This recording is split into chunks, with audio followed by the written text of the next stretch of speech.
and welcome to American Catholic History, sponsored by Beatrix Media, providing writing, digital marketing, website strategy and construction, and search engine optimization services. Visit beatrixmedia.com. Experience your world, communicated. I'm Noëlle Crowe. And I'm Tom Crowe. If you like American Catholic history, become a supporter at Locals or Patreon. We've got some great perks for supporters, including interviews, gifts, live discussions, and even items we pick up on our travels. For more, visit our website, americancatholichistory.org. Help us keep this going. Also, be sure to give us a 5-star rating and a great review at Apple or Spotify or wherever you get your podcasts. These help others to find us. Today we're talking about Sister Ignatia Gavin, the angel of Alcoholics Anonymous. She's not always listed among the founders of AA, but her involvement was indispensable to its creation. Truly, without her compassion, her vision, her tireless care for her special cases, and her willingness to bend the rules, Alcoholics Anonymous would not have begun or grown as it did. And she's another little spitfire of a woman who would not let her tiny size and her own frail health get in the way of doing the right thing. Yeah, we've talked about a number of women like her already. St. Frances Xavier Cabrini, Sister Blandina Segale, Mother Mary Bentivoglio, Rose Philippine Duchesne, all women who would not accept no as a final answer, and they were tiny.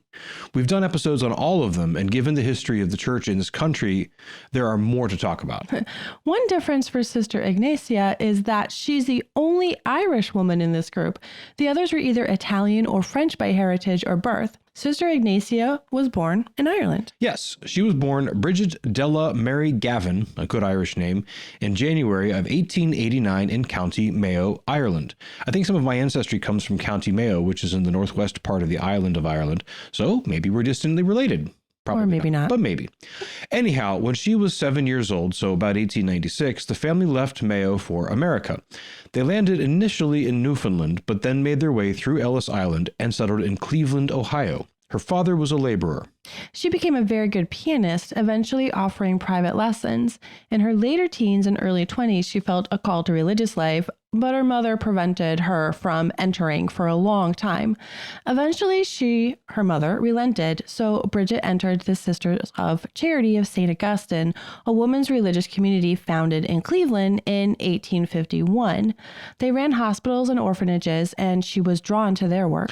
She was given the name Sister Ignatia and was sent to teach what she taught before. Music lessons. She worked at that for about a decade, but it didn't work out. She was such a perfectionist when it came to music that she couldn't handle her students not caring as much as she did. She suffered a physical and mental breakdown in the late 1920s and was sent to the brand new St. Thomas Hospital in Akron, Ohio to recuperate. At St. Thomas, she was put in charge of admissions, a position she held for many years, and this would prove very important. During this same period, the late 1920s and early 1930s, another important story was developing in Akron, and when the two stories collided, magic. The second story is about Dr. Robert Holbrook Smith. Dr. Smith was a proctologist in the Akron area. He had a successful practice as a colorectal surgeon and worked with all of the area hospitals. But he also had a significant drinking problem which dated back to his undergrad days at Dartmouth. His drunkenness nearly prevented him from graduating from med school, but he managed to sober up long enough to pass his exams.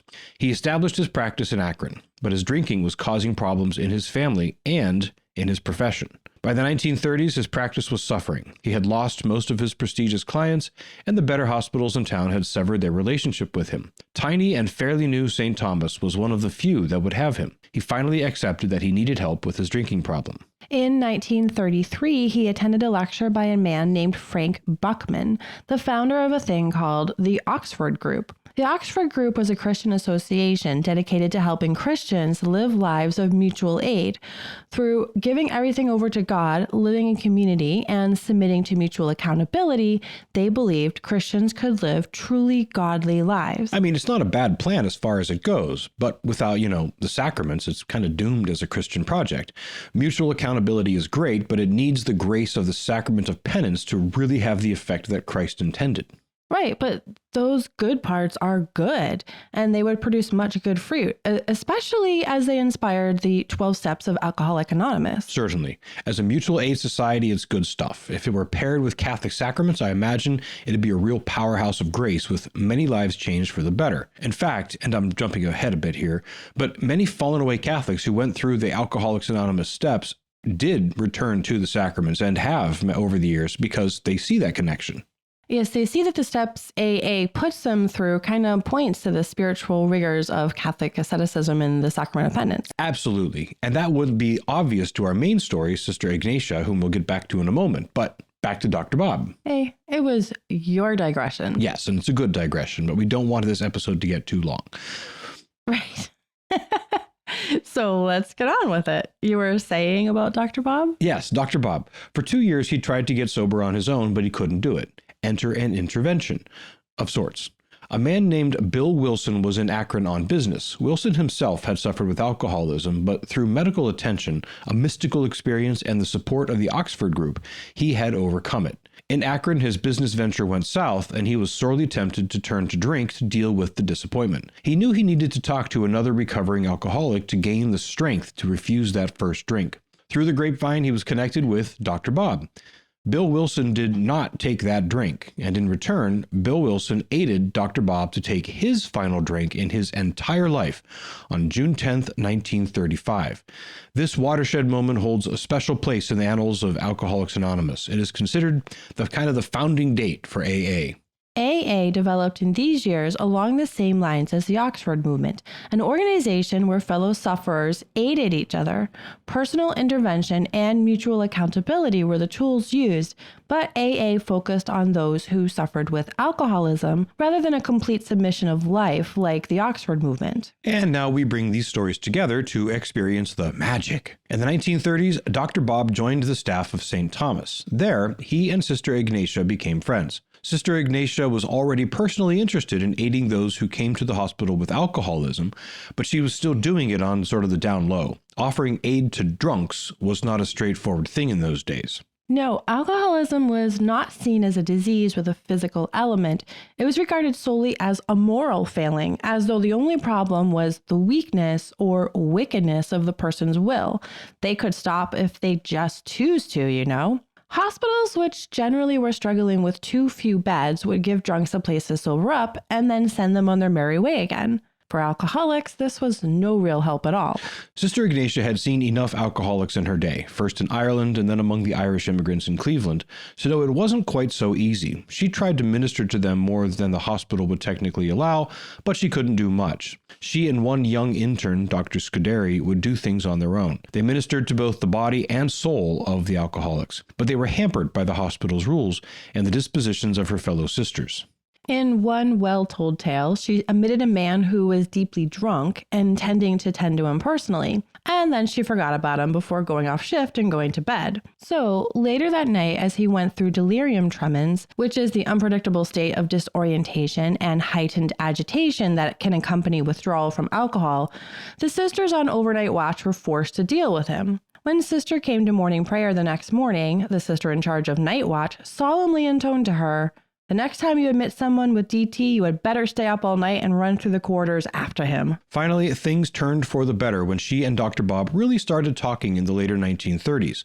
The two of them began to develop plans. Dr. Bob would do what he could to treat their physical maladies within the hospital rules, and Sister Ignatia would intervene to help them spiritually and emotionally. A breakthrough of sorts came in 1939. Dr. Bob had a man admitted to the hospital. He knew this man was in the group of alcoholism, but he admitted the man for acute gastritis, which is itself a severe condition. With this patient admitted, more could be done. This time they had a plan for dealing with the DT, and the next morning, Dr. Bob and Sister Ignatia managed to have this patient wheeled from his own room into the flower room, which was the room used only for storing and arranging flowers that had been sent to patients. In that room, 2 members of the local Alcoholics Anonymous chapter were waiting to meet with the patient. The patient was already open to the intervention, and it worked. Things grew from there. The patient was there for a few days, and when he left, he was a changed man. Not long after this, the hospital leadership, to its credit, recognized the benefit of what was happening. They allowed a 2-bed room to be designated for this purpose. This became a 4-bed and then a 6-bedroom, and finally a full 8-bed ward was dedicated for this use. With an 8-bed ward, they were able to set up a designated space within the ward where different aspects of the treatment could happen. An area near the door had comfortable chairs which served as a lounge. This allowed comfortable visits with those who came to aid the patients and time to hear speakers and visit with people. The rear of the room had a lavatory and shower room. New patients were immediately taken back there to be cleaned up. The room had a coffee bar that was always available. Coffee is a very important part of the treatment. The room also had a refrigerator stocked especially with milk and fruit juices, also kept up and also available to patients all the time. Alcoholics often suffer from malnutrition since so much of their intake is alcohol, and alcohol interferes with the digestion of healthy foods. And perhaps the best part of the arrangement was the location of the ward within the hospital. The door of this ward was directly across from the door to the choir loft of the hospital chapel. The loft was rarely used for an actual choir since it wasn't a parish church nor the main chapel for the sisters, so the alcoholic ward patients could slip across to attend Mass in their hospital gown unnoticed by the regular Mass-goers. And outside of the Mass, they could go into that space whenever they wanted to just spend some quiet time with our Lord, again, entirely unnoticed by anyone in the main space of the chapel. The operation of the ward, the way it affected healing, was unique. Doctors would assess and deal with any physical maladies. The sisters would offer opportunities for spiritual counsel and prayer. But the real effectiveness of the ward came from the mutual support of the inmates and the Alcoholics Anonymous game plan. When a new patient came in, the patients who had been there for a while would take over, helping them out of their street clothes, helping them to bathe, and then helping them into their hospital gown. Almost like a baptismal ritual. Yes, and again, it really tracks to the Catholic approach to conversion and sacraments. The older patients also would be responsible for a bunch of the work of the ward, keeping the coffee going, washing coffee cups, cleaning out ashtrays, and basic cleaning. This gave them all something to do and something to be responsible for. Reminds me of a Montessori classroom. You have a bunch of AA inmates running around. No alcoholics in our classroom. I'm just saying the process seems similar. Oh, anyhow, the process of healing in the ward went through a series of days. They could be actual 24-hour periods, but they didn't have to be. The first day is admission. Second day, after the patient has sobered up, is the day to admit the problem. Through conversation with AA members and fellow inmates, the patient must admit his own powerlessness over alcohol and accept that without the aid of a higher power, he will not be able to overcome the addiction. The Our Father becomes a powerful tool in this day, and many patients admitted that this day was the first time they'd really prayed that prayer. The third day is about taking stock of one's overall moral situation and admitting faults. This is where the confessional aspect really comes in. Patients are encouraged to admit all, to say it aloud, and thereby to make a new start possible. The fourth day is about what Catholics call the firm purpose of amendment. This is the day in which the patient resolves to change his ways and to seek help from God and from his fellow AA members, his support network, to avoid the problems going forward.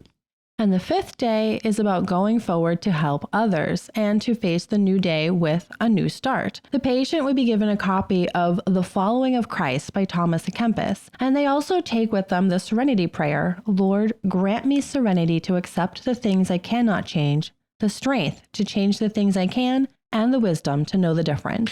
And something Sister Ignatia started doing early on was giving the patient a token, a Sacred Heart medal, before they left, exhorting them to keep it on them as a reminder of their pledge to themselves, to her, to the other patients, and especially to God, to avoid drinking. She told them before they took one more drink, they must return that token to her. This token quickly became an integral part of how AA operates. Members get a token on milestones of sobriety, 60 days, 90 days, a year, etc. And these tokens have the AA symbol on one side with the Serenity Prayer on the other side. The token helps remind them how far they've come and of how many other people are there walking with them. Not many of Sister Ignatia's Sacred Heart medals were ever returned. In fact, she took many calls over the years from former patients who were in danger of relapse and who were calling to tell her they were sending the medal back.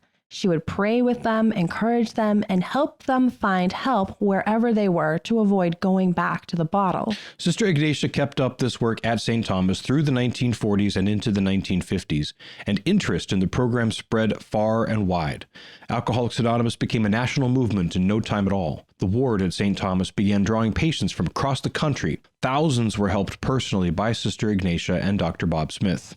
But in 1950, Dr. Bob died, and 2 years later, Sister Ignatia was transferred. Some say she was transferred because of ongoing tensions between her and the management of the hospital. Though her method was bearing great fruit, old prejudices die hard. Others say she was transferred because some of her fellow sisters were displeased with her growing celebrity. Either way, she was transferred to St. Vincent Charity Hospital in Cleveland, the original hospital of the Sisters of Charity of St. Augustine, founded in 1865. When she was transferred, she wasn't sure if she'd be able to pick up her work with alcoholics. She wasn't sure if the order and the new hospital would let her, but she asked. And eventually, permission was granted. But she wasn't given a nice posh part of the hospital. No, she was given an old and dilapidated wing. The poor condition of the space actually turned into an opportunity. I mean, it's actually a bit metaphorical, right? She was given a neglected and badly deteriorated space and had the challenge of restoring it to be a place of help and healing for those dealing with alcoholism. Kind of exactly what she was doing with the lives and spirits of the alcoholics that she was helping for nearly those 20 years. Exactly. And to carry on the metaphor a step further, the work to rehabilitate the space came largely from members of AA. It's fitting, really, because the 12th step of the AA program is to help others who struggle with what you struggle with. Well, preparing a space where treatment can happen certainly fits that bill. The wing was renovated and named the Rosary Hall Solarium, a significant name for two reasons. One, it opened on the Feast of the Rosary, and two, its initials, RHS, were the same as those of her departed friend and co-founder, Robert Holcomb Smith. Sister Ignatia carried on the work at Rosary Hall Solarium as it had been done at St. Thomas until 1965 when she retired to the Order's mother house. She had helped thousands of alcoholics directly and many thousands more indirectly through the national work of Alcoholics Anonymous. She had been honored by Theta Phi Alpha sorority, by the College of Steubenville with their Poverello Medal, and even by a letter of commendation from President Kennedy. But she avoided publicity. She didn't let the actress Loretta Young do a TV series based on her life and her amazing work. But after she died on April 1st, 1966, no one could stop people telling her story. Thousands attended her funeral, and there was a ceremonial pouring out of coffee, 6,000 cups in all. Her work continues in the thousands of AA chapters around the world, but also more locally in the places where she worked. Rosary Hall Solarium continues to work with those recovering from substance abuse, and at St. Thomas, the original ward of 8 beds has carried on as a 14-bed substance abuse detox and assistance center that bears the name Ignatia Hall. Quite a legacy. In life, many whom she helped considered her a living saint. After her death, one person quipped, "If Catholics don't canonize her, Protestants will." Well, there is activity on this front, though no cause is officially opened yet. Though, as we are approaching 60 years since her death, hopefully we'll see it soon. This has been American Catholic History, sponsored by Beatrix Media. If you enjoy American Catholic History, please become a supporter on Locals or Patreon. Get information about both and the perks of being a supporter at americancatholichistory.org/support. Also on our website, sign up for our newsletter, learn more about Sister Ignatia, see our upcoming pilgrimages, and find other episodes. And be sure to check out our sponsor, Beatrix Media, providing writing, digital marketing, website strategy and construction, and search engine optimization services. Visit beatrixmedia.com. Experience your world communicated. We love getting your feedback and suggestions for episodes. You can email us at feedback@americancatholichistory.org. Find us on Facebook at facebook.com/American Catholic History, on Instagram at ACH_podcast, or follow us on Twitter at ACH1513. I'm Noëlle Crowe. And I'm Tom Crowe. Thank you once again for joining us on American Catholic History, sponsored by Beatrix Media.